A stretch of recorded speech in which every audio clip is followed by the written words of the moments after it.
नमस्कार दोस्तों, स्वागत है आपका आरएम इंस्टीट्यूट की डेली करंट अफेयर सीरीज में। आज हम एक बहुत ही महत्वपूर्ण विषय पर चर्चा करने जा रहे हैं। ये टॉपिक है हाल ही में यूनेस्को की टेंटेटिव वर्ल्ड हेरिटेज लिस्ट में शामिल किए गए भारत के 7 नए नेचुरल साइट्स के बारे में। इससे भारत की यूनेस्को की टेंटेटिव लिस्ट में अब कुल 69 संख्या हो गई है।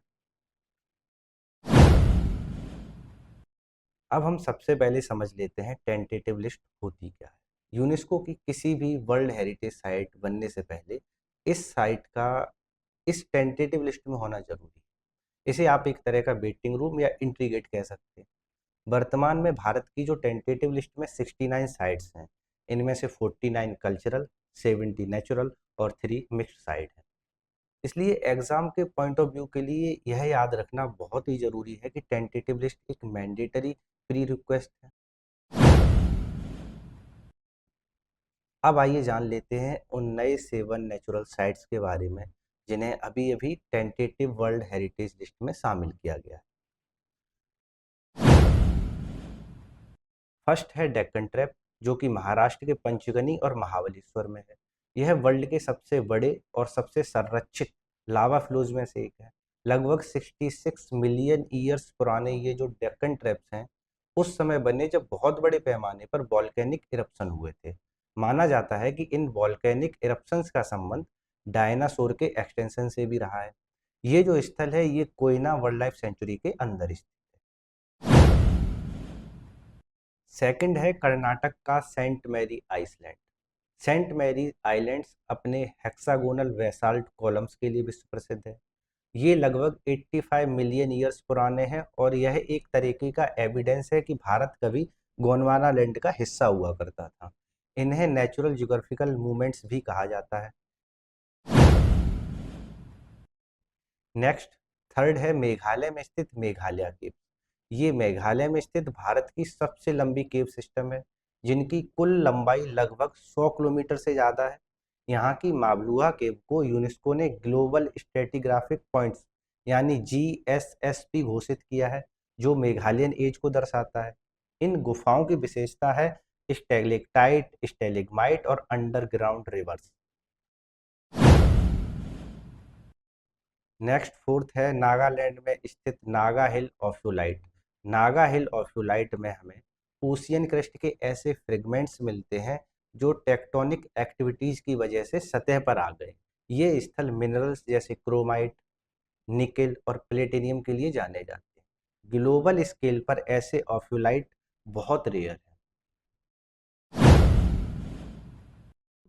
नेक्स्ट फिफ्थ है आंध्र प्रदेश में स्थित ईरा माटी डिवालू। यह स्थल अपने रैंड सैंड ड्यून्स के लिए प्रसिद्ध है।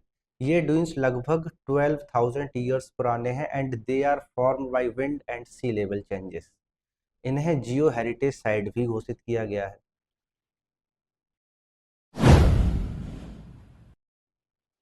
नेक्स्ट सिक्स्थ है आंध्र प्रदेश का ही तिरुमाला हिल्स। ये तिरुमाला हिल्स अपनी ग्रेट इपोर्कियन अनकन्फर्मिटी के लिए प्रसिद्ध है। ये अनकन्फर्मिटी लगभग 800 मिलियन ईयर्स का गैप दर्शाती है। यहाँ पर प्रसिद्ध नेचुरल रॉक का एक आर्च भी है जिसे शिला थोरानम के नाम से जाना जाता है। लास्ट सेवेंथ है केरल में स्थित बरकला क्लिफ। बरकला क्लिफ अरब सागर के किनारे स्थित है और यह मायोसीन पीरियड में बनी थी।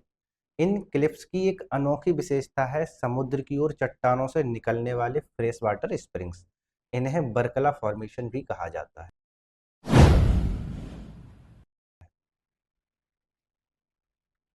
अब हम इन साइट्स के इम्पोर्टेंस क्या है वो देख लेते हैं। पहला इम्पोर्टेंस यह है कि ये साइट्स भारत की जियोलॉजिकल एंड नेचुरल डाइवर्सिटी को वर्ल्ड लेवल पर पहचान दिलाते हैं। नेक्स्ट है ये साइंटिफिक रिसर्च और पैलियो क्लाइमेटिक स्टडीज को आगे बढ़ाते हैं। थर्ड है ये इको टूरिज्म और लोकल लाइवलीहुड को मजबूत करते हैं। और लास्ट है इनके जरिए इंटरनेशनल कोलाबोरेशन और फंडिंग के अवसर बढ़ते हैं। अब हम इन साइट्स के आने वाले चैलेंजेस की बात कर लेते हैं। ये चैलेंजेस हैं ओवर टूरिज्म और पॉल्यूशन। ओवर टूरिज्म और पॉल्यूशन एक बड़ी समस्या है यहाँ पर। नेक्स्ट है क्लाइमेट चेंज।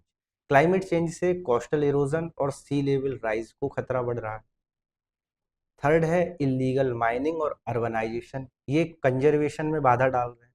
और सबसे महत्वपूर्ण चुनौती है इन साइट्स के कंजर्वेशन के साथ साथ लोकल कम्युनिटीज के बीच में बैलेंस बनाए रखने का। दोस्तों, ये 7 नेचुरल साइट सिर्फ जियोलॉजिकल फॉर्मेशन नहीं है, बल्कि हमारी पृथ्वी का लिविंग हिस्ट्री है। इनका संरक्षण करना हमारा राष्ट्रीय कर्तव्य ही नहीं बल्कि वैश्विक दायित्व भी है। किसी भी एग्जाम के पॉइंट ऑफ व्यू से यह एक गोल्डन टॉपिक है जिसमें फैक्ट्स और एनालिसिस दोनों ही हैं। इसी के साथ आज का हमारा लेक्चर समाप्त होता है। मिलते हैं अगले सेशन में एक नए करंट अफेयर टॉपिक के साथ। धन्यवाद।